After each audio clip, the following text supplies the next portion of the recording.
Bueno chicos, siguiendo con la segunda parte del quinto tema del curso de ecología, lo que vamos a hacer es básicamente hablar, ¿no es cierto?, sobre las asociaciones indispensables de beneficio mutuo, ¿no? Que básicamente tiene el nombre de mutualismo, ¿no? Ahora, justamente para poder tener algún mejor detalle de estas asociaciones de beneficio mutuo, lo que nosotros vamos a hacer ahora es tratar de explicar con mayor detalle qué cosa es una asociación indispensable de beneficio mutuo. Como ustedes podrán observar, muchachos, esta asociación indispensable de beneficio mutuo tiene signo más, lo cual nos dice que hay especies que se están beneficiando, ¿no? Ahora, hay que recordar algo muy importante. ¿Cuál es la finalidad de una asociación indispensable de beneficio mutuo? Y eso es lo que hay que poner ahora, ¿no? Hay que entender, ¿sí? ¿Cuál sería la finalidad de una asociación indispensable de beneficio mutuo? Entonces, eso es lo que vamos a ver ahora a continuación. Entonces, para poder entender de mejor manera esto, chicos, lo que vamos a hacer es básicamente describir cuál sería su finalidad, ¿ya? Entonces, primero hay que recordar que va a haber dos tipos de finalidades. Una va a ser una finalidad temporal, ¿no? Una finalidad temporal. Y en este caso, la finalidad temporal obviamente estaría relacionada con con una, por decir así, una relación un poco más pequeña, ¿sí? Una relación un poco más pequeña. ¿Listo? Entonces puede ser temporal, pero también puede ser una asociación, ¿no es cierto? Definitiva. Definitiva, ¿cierto? Va a ser de dos tipos, temporal o definitiva. ¿Acá? Entonces, para que nosotros podamos entender de mejor manera, incluso cómo es que esto se puede dar, es que vamos a estudiar estas asociaciones indispensables de beneficio mutuo de forma distinta. Entonces, puede ser, ¿no es cierto? Puede ser temporal o puede ser definitiva, ¿ya? Puede ser temporal o puede ser definitiva. En el caso de que sea temporal, chicos, en el caso de que sea temporal, ¿sí? En el caso de que sea temporal, esta asociación, wow, no sé por qué las flechas están saliendo muy grandes. Pero bueno, para que solamente tengan idea, ¿no? Esta asociación, en el caso sea temporal, va a ser relacionada ¿a qué? A algo llamado como mutualismo. Mutualismo, ¿ya? Mutualismo. Bueno, este juguetito está, creo que queriéndome jugar una mala pasada. Miren, se ha hecho muy pequeño ya también. Listo, acá está. Mutualismo, ¿sí? Y en el caso de que sea definitiva, se va a llamar simbiosis. Entonces, hay dos tipos, chicos, ¿no? La finalidad de una asociación indispensable de beneficio mutuo puede ser temporal, cuando se trate del mutualismo, y definitiva, cuando se trate de la simbiosis, ¿ya? Esa, básicamente, es la finalidad que tiene una relación indispensable de beneficio mutuo, ¿sí? Por favor, puede ser dos tipos, temporal y definitiva. Temporal, mutualismo y definitiva, simbiosis, ¿ya? Muy bien, entonces, básicamente eso sería, ¿no es cierto?, las asociaciones indispensables de beneficio mutuo. Ahora, justamente hablándoles del mutualismo, recuerden que habíamos dicho que el mutualismo, ¿cómo era? Claro, era temporal, ¿cierto? Mutualismo temporal, ¿cierto? Entonces, ¿qué vamos a decir del mutualismo? Dice que las especies que reportan un beneficio para ambas partes, pero recuerda que es, ¿no es cierto?, temporal, para obtener alimento, protección, ¿no es cierto?, contra los enemigos o un ambiente favorable donde puedan crecer o reproducirse. Es muy importante entender que este beneficio mutuo temporal es para obtener alimento, es para generar protección contra enemigos, es para tener un ambiente favorable donde los organismos puedan crecer y reproducirse. ¿Ya? ¿Listo? Entonces también sirve para la reproducción y es un tipo de trueque o canje biológico en el que las especies intercambian recursos, por ejemplo, carbohidratos y otros compuestos inorgánicos o servicios de protección contra depredadores. ¿Se entiende? ¿No? Entonces, tú me das, yo te doy. Es un trueque biológico. ¿Listo? Es lo que justamente sucede, ¿no? Entonces, a eso básicamente se relaciona el mutualismo. Pero a diferencia de la simbiosis, recuerden que el mutualismo es temporal, ¿sí? Es temporal. En cambio, la simbiosis es básicamente definitiva, ¿no? Y en este caso hay que volver a repetirles que estamos viendo básicamente la importancia de la asociación indispensable de beneficio mutuo, ¿no? Lo importante, ¿sí? Hay un trueque biológico. Los organismos se juntan, se unen para obtener alimento, protección, ¿sí? Un ambiente favorable, poderse reproducir. Eso es mutualismo. Hay dos ejemplos de mutualismo, que los que vamos a ver a continuación. El primer ejemplo, chicos, se llama facultativo. ¿Qué significa? Cada individuo obtiene un beneficio, pero no depende de otro. O sea, quiere decir, no son imprescindibles. Juntos pueden hacer lo que sea, pero separados también pueden vivir su vida de forma normal. En este caso, esta relación se da entre animales. Por ejemplo, tenemos los cangrejos que conviven con las anémonas del mar para proteger y camuflarse. Ahora, esto hay que entenderlo muy bien. ¿Por qué les digo eso? Porque bueno, para poder explicar de forma más adecuada esto, miren, vamos a obtener, por ejemplo, acá, el ejemplo de los cangrejitos. Miren, este es un cangrejo, ¿no? Del que está hablando justamente, y lo que están viendo a nivel de sus, por decirlo así, patas delanteras serían las anémonas, que son primas hermanas, chicos, de las medusas. Entonces, ¿qué es lo que sucede? Este cangrejo, como es muy pequeñito, obviamente puede ser el alimento de cualquier depredador. Como los depredadores se dan vuelta siempre al cangrejito y se lo quieren comer siempre al cangrejito, ¿qué ha hecho el cangrejito? Se ha unido con la anémona. De manera tal que cualquier individuo, cualquier depredador que se encuentre en el mar, sabe reconocer que es una anémona y sabe, ¿no es cierto?, que no debe de acercarse a las anémonas. Entonces, de esta forma, el cangrejito está obteniendo protección de la anémona. Recuerdan que en la primera parte les dije trueque o canje biológico, pues debe haber algo que la anémona le dé al cangrejo. Bueno, ya le está dando protección el cangrejo a la anémona. Resulta que estos cangrejitos se pueden meter por rincones muy curiosos dentro de sus hábitats en el mar, y justamente en esas zonas las anémonas van a poder obtener alimento por el traslado que está generando el cangrejo. En otras palabras, el cangrejo le está facilitando la obtención de alimento. Entonces, esto es un trueque o canje biológico, ¿no? Tú me das, yo te doy, algo así. Entonces, el cangrejo obtiene protección y la anémona obtiene alimento, ¿no? Pero como habíamos dicho en un principio, esta relación no es imprescindible. ¿Qué quiere decir? Que el cangrejo puede vivir solo, sin la anémona, y la anémona puede vivir sin el cangrejo, sin ninguna necesidad a encontrarse uno con otro, ¿sí? Así que es básicamente imprescindible.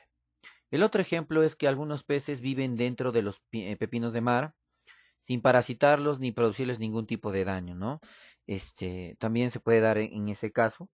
El otro ejemplo, que es básicamente el ejemplo un poquito más cercano, es lo de las hormigas ganaderas que cuidan los pulgones de las plantas que producen un líquido dulce llamado melaza, que sirve para alimento para ellas, ¿no? Entonces, acá estamos viendo justamente esta relación, chicos, de las hormigas ganaderas. Estos son los pulgones, ¿no? Los pulgones tienen como una especie de órgano clavador chupador, así, un órgano clavador chupador, que va a ingresar dentro del tallo de la planta buscando justamente el floema, en donde se va a encontrar con básicamente, ¿no es cierto?, sustancias dulces, llamada melaza. ¿Qué sucede? Los pulgones empiezan a succionar, ¿no es cierto?, la savia elaborada y producen melaza, que las hormigas utilizan como fuente de alimento. Entonces el pulgón, justamente por esta parte de su abdomen, no se está notando muy bien, pero acácito está empezando a liberar melaza, que esta hormiga ganadera, especialmente las que se encargan justamente de succionar la melaza, se llaman hormigas ganaderas, que tienen la labor de ordeñadoras, hormigas ordeñadoras, ¿no? Que van a sacar la melaza y lo van a llevar hacia la colmena, ¿no? Entonces, la hormiguita está obteniendo alimento.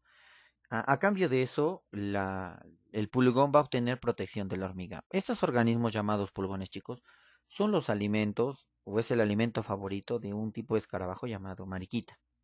Las mariquitas se comen a los pulgones.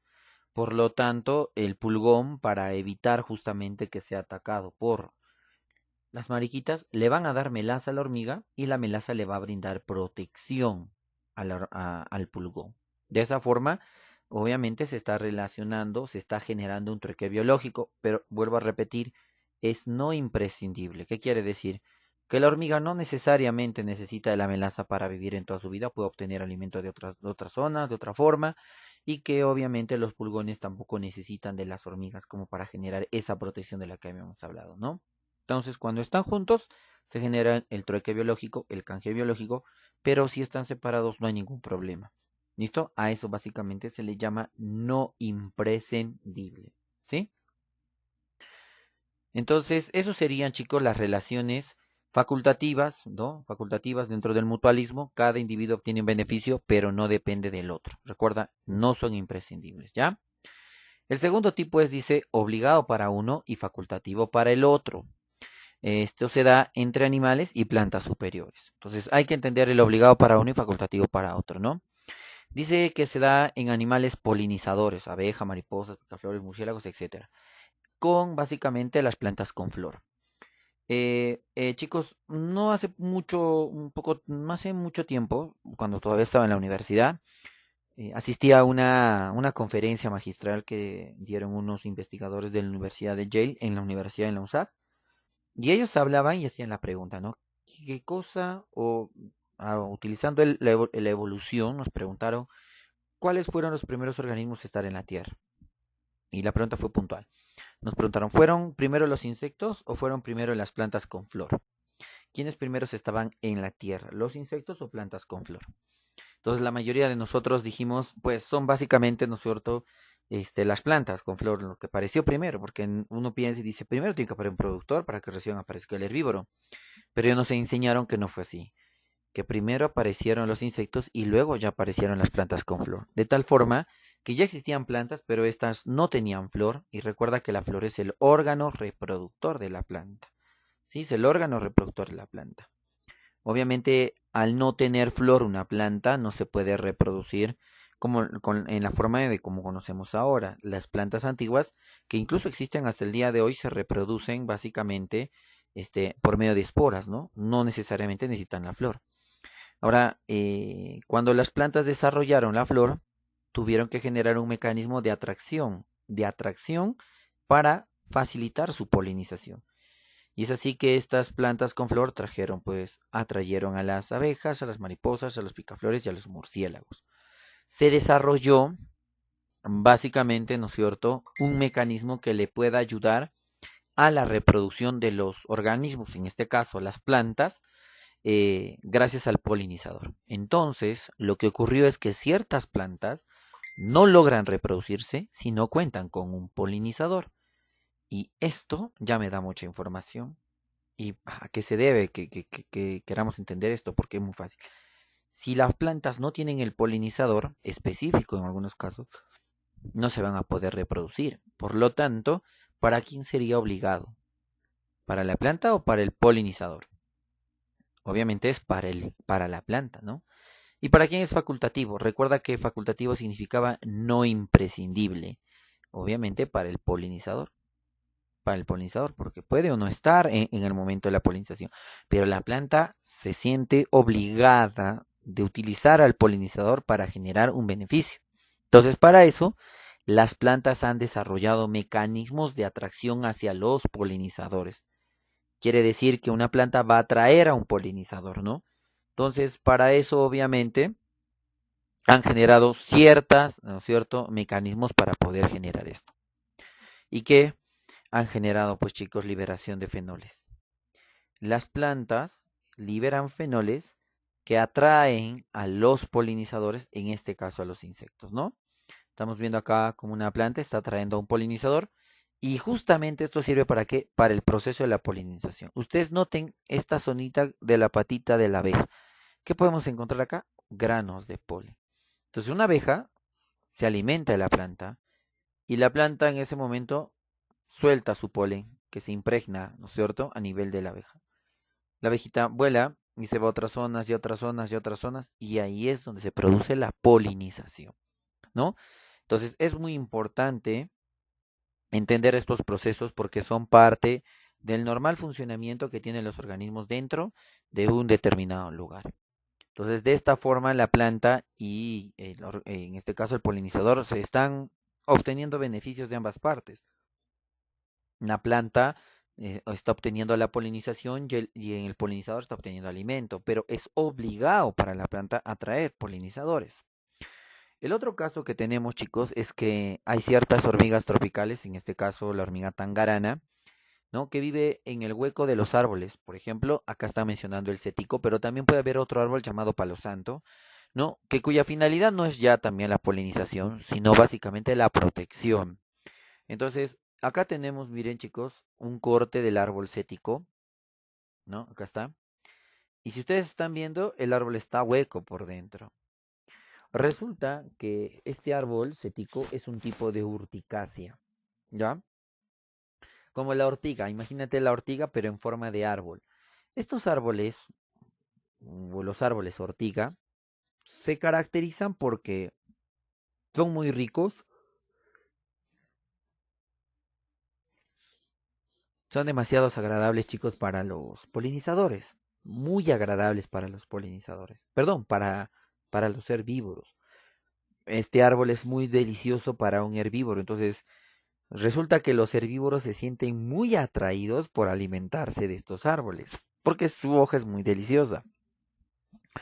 De forma tal que si bastantes herbívoros se acercan a un árbol cuyas hojas son muy agradables para ellos, los árboles se van a quedar sin hojas y si los árboles no tienen hojas, ¿qué no pueden realizar? Fotosíntesis. Al árbol no le conviene que se coman sus hojas. Eso pasó con el cetico. Entonces, ¿qué desarrolló el cetico? Cetico desarrolló una forma de protegerse. ¿Y cómo fue ese desarrollo? Pues obviamente por evolución, atraendo a hormigas para que hagan que el árbol sea su colmena. Por lo tanto, si cualquier otro herbívoro se acerca al árbol, la hormiga va a entender que está atacando su colmena. De tal forma que la hormiga va a salir en defensa de la protección por decirlo así, de ese inmueble o de su colmena, ¿no? Porque la hormiga va a pensar que su colmena está siendo atacada. Entonces, las hormigas se están alimentando del árbol y el árbol está obteniendo protección, ¿no? Igual, sigue habiendo el truque biológico, pero ¿para quién es obligado? Es para el árbol, chicos. Porque si el árbol no genera esta atracción, la hormiga simplemente no va a poder realizar algún otro tipo de mecanismo que le facilite, ¿no es cierto?, la ayuda en la protección del árbol. No va, porque no es imprescindible para la hormiga puede vivir en su colmena al ras del suelo y no hay ningún problema, ¿no? Entonces, eso es lo que básicamente se genera básicamente entre el árbol cético y la presencia de hormigas tangaranas, ¿no? En la selva, muy dentro de la selva, lo que se estudia también es no con la hormiga, bueno, es con la hormiga, misma hormiga tangarana, pero no con el árbol cético, sino se habla de, ¿cómo se llama este árbol? El palo santo. ¿No? El palo santo que también es conocido como una especie que tiene justamente esa relación de hormiga, ¿no es cierto?, con árbol, ¿ya? Muy bien, recuerda que es obligado para la hormiga, perdón, obligado para el árbol cético y facultativo para la hormiga, ¿ya? Ahora, resulta que las plantas han llegado a un extremo, chicos, ¿por qué? ¿Por qué han llegado a un extremo? Porque era necesario para ellos tratar de buscar mecanismos que les faciliten la reproducción. Y eso ha generado que haya especies de plantas, como por ejemplo esta especie de orquídea, que ha generado básicamente este tipo por decir así, modificación. Acá lo que estamos viendo es un avispón macho que está siendo atraído, engañado por una planta que tiene forma de avispa hembra. Entonces esta avispa hembra está atrayendo a este avispón, simulando que obviamente es algo que nosotros entenderíamos como que un engaño por obligación. Entonces el avispa macho está volando, se encuentra con la planta que está simulando ser una avispa, el avispón se va a acercar y va a generar un movimiento copulatorio que simula obviamente la copulación, él piensa que está ganando, pero en realidad lo están utilizando, ¿no? Entonces, miren, la planta está atrayendo al avispón y ha desarrollado este mecanismo ¿para qué? Para hacerle pensar al avispón que ella es una avispa hembra y están siendo vilmente usado porque en él va a llevar el polen, ¿no?